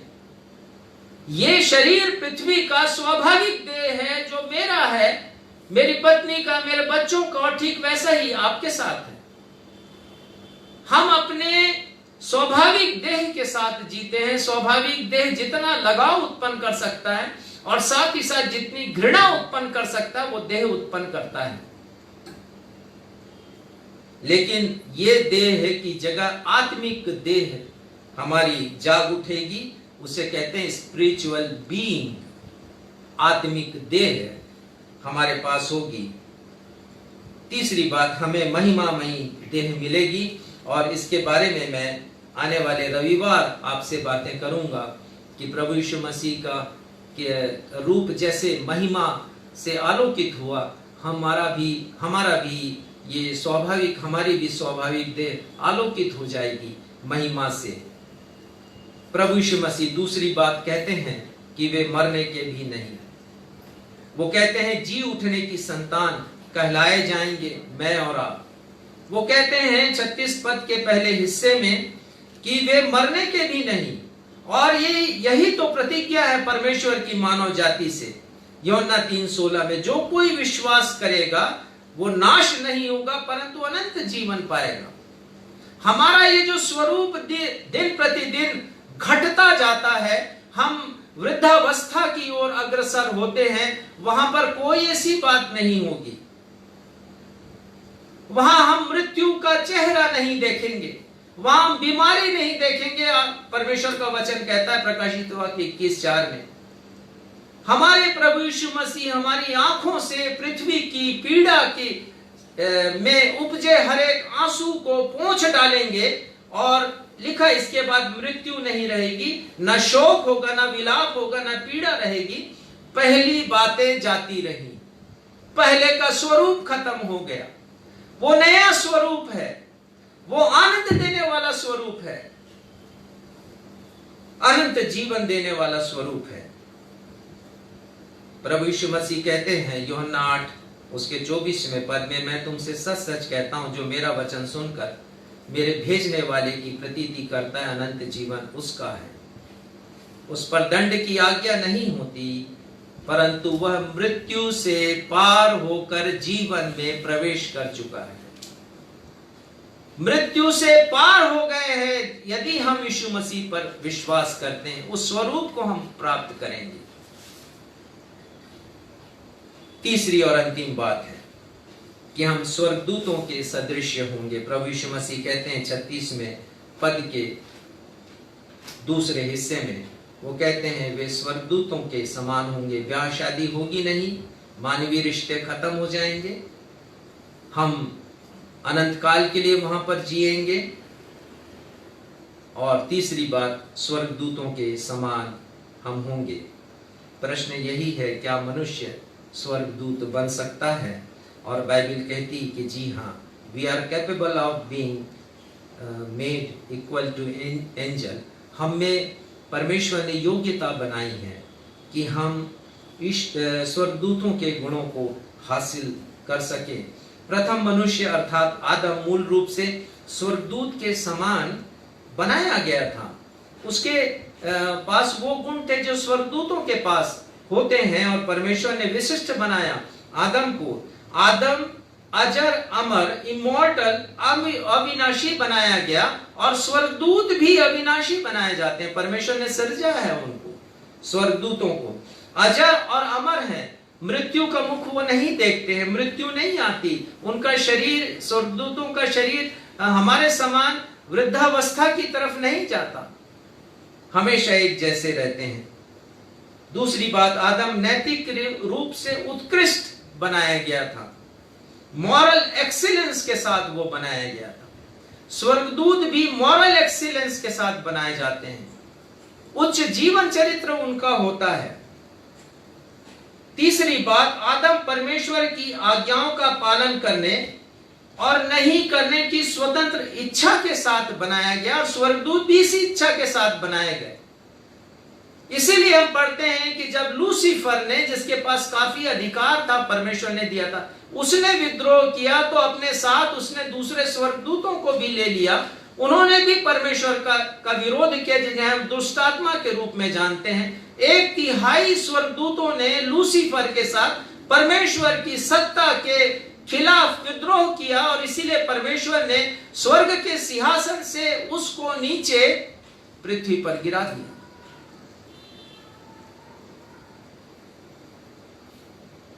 आदम भी स्वतंत्र इच्छा के साथ बनाया गया। परमेश्वर ने कहा तो इस वृक्ष के फल को नहीं खाना, इच्छा दी है, फ्री विल परमेश्वर ने दिया। परमेश्वर धर्मी है, उन्होंने आदम को धर्मी बनाया, अच्छा बनाया, भला बनाया। स्वर्गदूत भी अच्छे हैं और भले हैं और सही हैं। परमेश्वर पवित्र है, उन्होंने आदम को पवित्र सृजा, पवित्र बनाया उन्होंने। और स्वर्गदूत भी, परमेश्वर ने स्वर्गदूतों को भी पवित्र बनाया। छठवीं बात, परमेश्वर जो ज्ञान और बुद्धि से परिपूर्ण है, उन्होंने आदम को स्वर्गदूतों के समान बुद्धि और प्रवीणता प्रदान की और अधिकार दिया जल, थल और नभ का। आदम स्वर्गदूतों के समान परमेश्वर की महिमा करने के लिए बनाया गया, लेकिन अफसोस है कि वो महिमा नहीं कर सका और पाप में गिर गया। स्वर्गदूतों में आप ध्यान दीजिएगा, प्रमुख बात कि लिंग विभेद नहीं होता। ये बहुत प्रमुख बात है। जब हम स्वर्ग पहुंचेंगे तो ही और शी की फीलिंग खत्म हो जाएगी। इसीलिए मैंने कहा कि हम नहीं कह सकेंगे मेरी माँ है, हम स्त्रीलिंग के रूप में किसी को नहीं देखेंगे, हम पुल्लिंग के रूप में किसी को नहीं देखेंगे। स्वर्गदूतों का कोई जेंडर डिफरेंस नहीं होता है, हमारा भी नहीं होगा। इसीलिए मैं कह रहा हूं कि अद्भुत रचना हम होंगे वहां पर परमेश्वर की। पृथ्वी की रचना से अवर्णनीय रचना हमारी वहां पर होगी। परमेश्वर ने नर और नारी करके बनाया मनुष्य को इसलिए कि वो संतान उत्पन्न करे, परंतु स्वर्गदूतों के पास ये क्षमता नहीं है। मृत्यु के पश्चात हमारा जीवन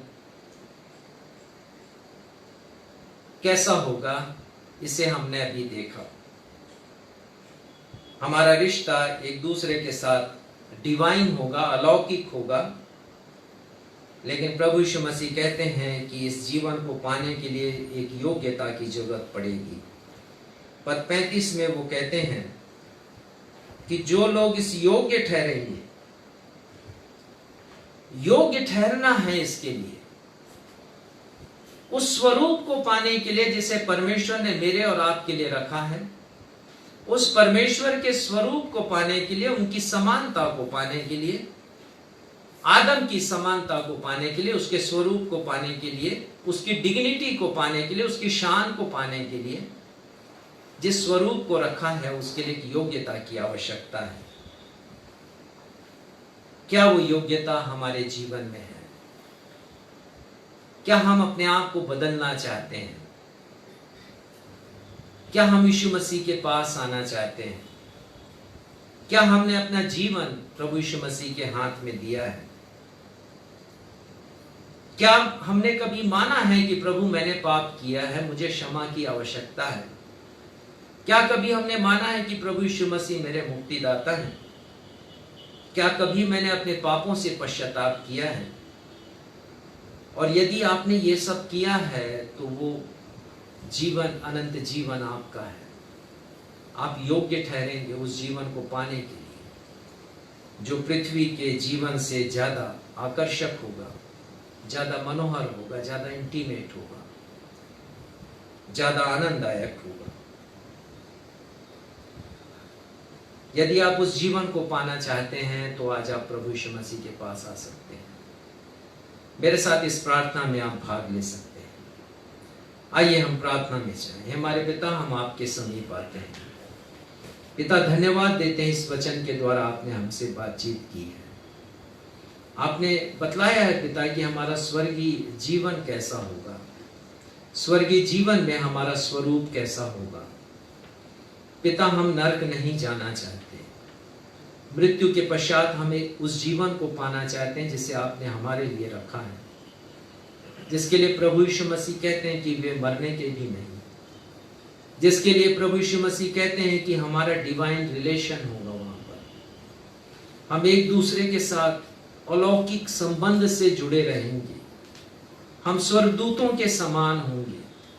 पिता, हम धन्यवाद देते हैं उस जीवन के लिए जिसे आप हमें देने वाले हैं। होने दीजिए पिता हमारा विश्वास कर्मों के अनुसार, हमारे कर्म हमारे विश्वास के अनुसार हो। प्रभु, ऐसा अनुग्रह आप हमें से हर एक को प्रदान करें। पिता, हम अपना जीवन आपको देते हैं। हमारे जितने भी दर्शकों ने, श्रोताओं ने अपना जीवन आपको दिया है प्रभु, उनके लिए मैं धन्यवाद देता हूँ। उन्हें उनके आत्मिक जीवन में आशीषित कीजिए। होने दीजिए पिता हम उस दौड़ में शामिल हों जो अनंत जीवन तक हमें लेकर जाता है। हम आपकी महिमा करते हैं। अपने इस प्रार्थना को आपके बेटे हमारे मुक्तिदाता प्रभु यीशु के नाम से मांगते हैं। सुनिए और कबूल कीजिए। हम सब कहें आमीन। आशीष ग्रहण करेंगे। अब हमारे द्वैत पिता परमेश्वर का प्रेम, हमारे उद्धारकर्ता प्रभु यीशु मसीह का अनुग्रह और शांतिदायक पवित्र आत्मा की सहभागिता हम में से हर एक के साथ अब से लेकर के युगान युग होती रहे। हम सब कहें आमीन। आमीन। जय मसीह की। जय मसीह की।